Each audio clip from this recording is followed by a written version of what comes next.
Hi, everyone, and welcome to Fox 9 Sports Now. I'm Jim Rich, and the preseason open up for the Vikings in just 6 days. How about that? And that means this guy will be back to work calling the game on KFAN and Fox 9.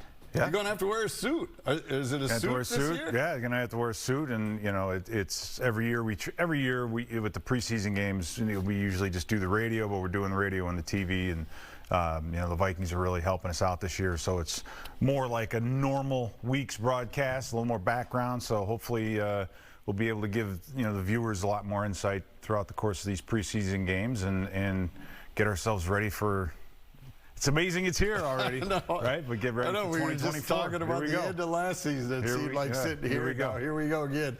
You and Paul Allen will be with the coverage. All right, so let's try to dig into what we will see in preseason game number 1.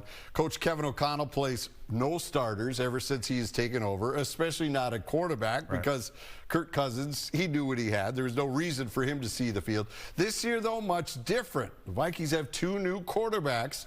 So how much will they play in the opener against Vegas?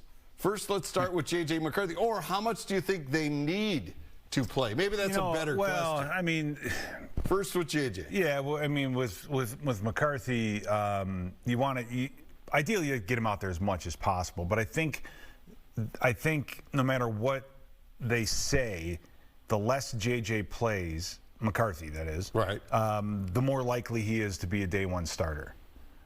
See what I mean? Because you don't want to. If you have an inkling and you're saying, okay, well, McCarthy might be our guy going into week 1, you don't want him out there, right? So makes sense. If Darnold is the guy, then maybe they'll say we're sitting Darnold and McCarthy's going to get the first half of each of the 3 preseason games. I'm not familiar with Kevin O'Connell and how he wants to treat a rookie quarterback. Yeah, of course. I mean, Kirk Cousins was the veteran. He was the guy that they wanted, and he knew what he had and didn't have to see him go out there and do that. So it'll be very interesting, and we'll get more insight, I think, on that throughout this week. But it's definitely a competition, and it's going to make them both better. The question's going to be just the reps. I mean, that's always the hard part with preseason too, especially quarterbacks, is if you have a guy like McCarthy who's challenging, but he's out there, but he's playing with the number 2 receivers and the 2nd and 3rd group of receivers. Right. It does change things, right, so to speak. So, but yeah, getting the field, get out there, letting him run some situations, 2-minute, that kind of thing is always good. All right, then there's Sam Darnold. Vikings have probably a better grasp on what he could do in an NFL environment since he has been around. So how much do you see Sam on the field, or is he like Cousins and you don't even need to play him? Because you have 2 other quarterbacks. Right. You got Mullins and you got Jaron Hall. Yeah, so you have Mullins and Hall to battle for maybe the 3rd position and see if are you gonna have 3 guys on the roster? Are you going to put 1 on the practice squad? That whole thing. But I'm sure what they don't want to do is have the merry-go-round at the quarterback position that they had a year ago, right? And for Darnold, it'll be very interesting to see also next week, after we play Las Vegas, see how much time that they get in those 2 practice days against Cleveland, because those are going to be key as well, and who's going to be starting and who's getting a majority of the snaps.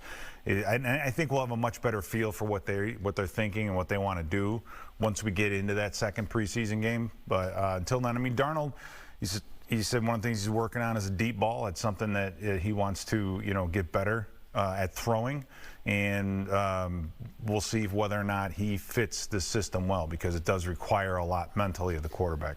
All right. Now, we all know that Justin Jefferson will not be on the field for a second in the preseason, and some of his practice time has been limited as the Vikings want to make sure he's 100% after that hamstring injury last season. Before I get your thoughts on Justin, I want you to listen to this clip. He spoke Friday about the injury and his concern about possibly having it happen again. I'm so scared for it to happen again. I've been overly cautious about it. Just, trying to take care of my body in the right way. Just trying to find new ways and new things that I can implement on my day-to-day life that would better help me throughout the season. But I definitely been working on my hamstrings a little bit more and making sure that I'm, injury-proof. All right, so how do you interpret what Justin is saying there? Are you worried that this will affect his play once the regular season rolls around? I think that's what we love about Justin Jefferson is that, right, I think in that moment he gave you 100% honesty, right? That obviously you're scared to have that happen again. I had an ACL, and I came back from that.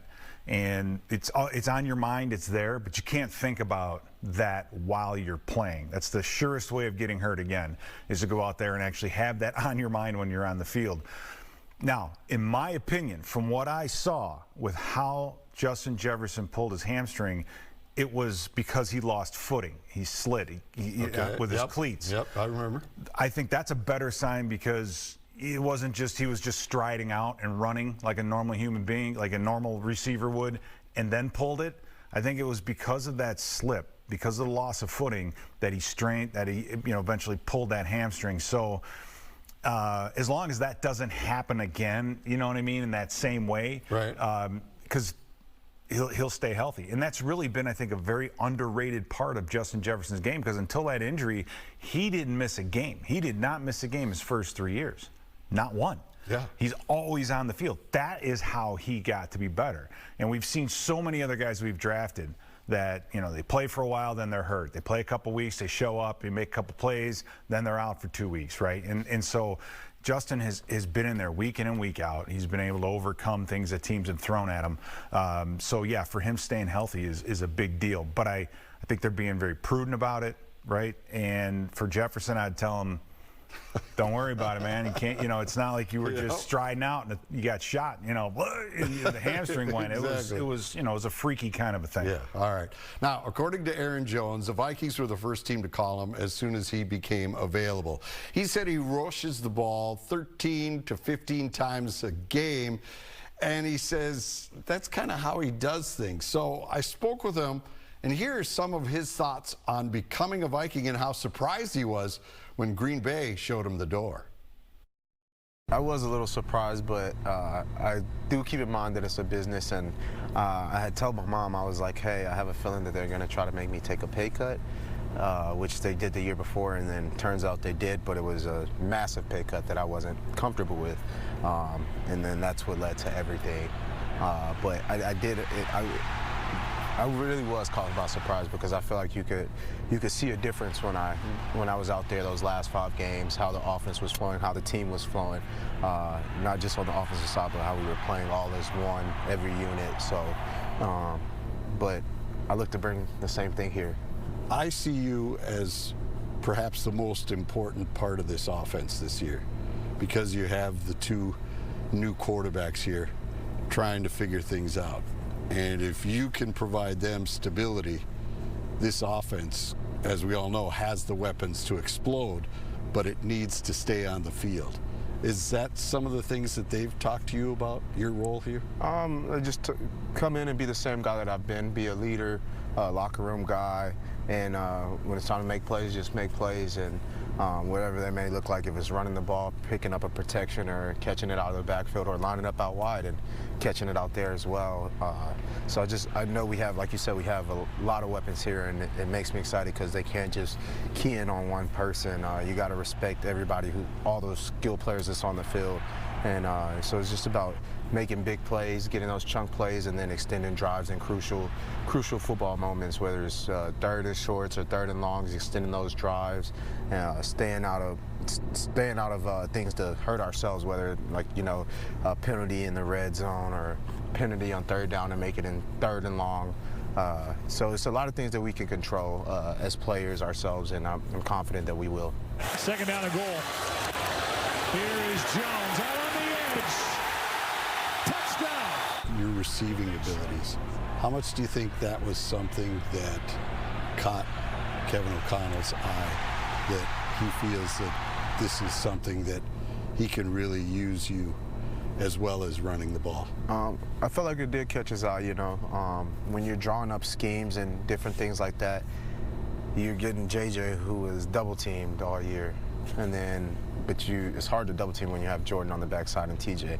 But now you throw me in there, and I'm getting a favorable matchup with a linebacker. If they're going to double him and go man-to-man or play zone, I'm seeing a linebacker, which is, I feel like I should win 10 times out of 10 versus a linebacker. I feel like, and I honestly haven't seen a linebacker since my third year. When I started lining up out wide, they started putting corners and safeties on me, and changing up the coverages. I wasn't getting treated as a running back when I was out there. So now that kind of comes back to that. Because we have so many weapons around. So that's another thing that gets me super excited. He's super excited. The one thing that was interesting, he said he only rushed the ball 13 to 15 times usually with the Packers. Is he going to get more of a workload here as these new quarterbacks figure it out? Yeah, I think so. And I think it's something, him being 29, 30, going on 30, he's yet to manage.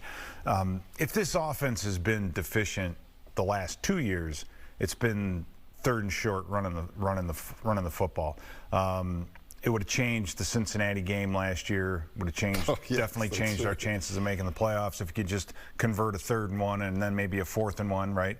And then running the ball in the deep red zone. Those are the 2 areas where I think we absolutely need a guy like Aaron Jones, because he has that way of falling forward, right? He's not a huge 230 pound running, or 240 pound running back, but he's got great vision, and he knows he could jump cut and do things just to get that forward momentum and move the chains.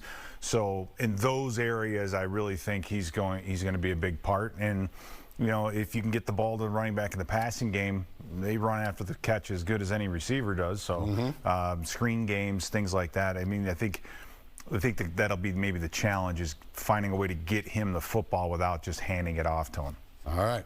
We're going to take a break here. When we come back, the offense isn't the only concern for the Vikings. Secondary has taken some big hits already this year. How they look to bounce back in Pete's eye. Welcome back to Sports Now. Pete Bercich still with us, ready for the season to get launched on Fox 9 in just 6 days. Ready to go. Let's go. All right.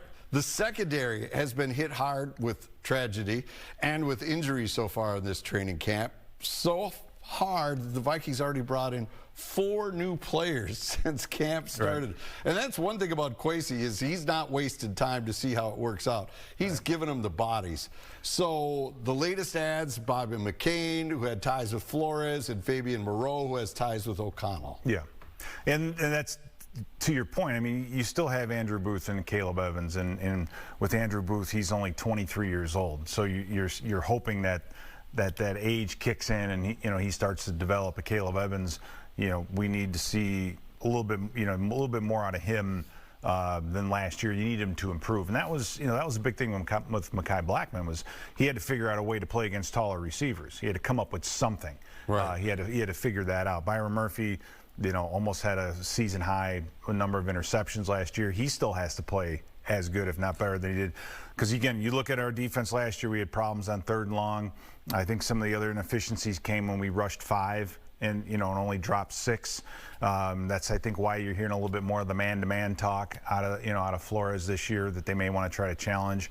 But the guys that we brought in have all been older, right? Shaquille Griffin is 29, Fabian Moreau is 30, Bobby McCain 30. So they're not going out. They want that veteran presence, and hopefully having veterans there challenging younger guys like Booth and Caleb Evans will help them and get them to step to the next level. But we're going to need, we already need bodies, right? You already need bodies, but if there's a guy out there who can pull someone off the street and get some mileage out of them, Flores is, I think, the guy. All right, Pete, thank you so much. You. We appreciate it. Look forward to him. 6 days wearing a suit on Fox 9. We're going to be excited about that. You and Paul Allen. All right, straight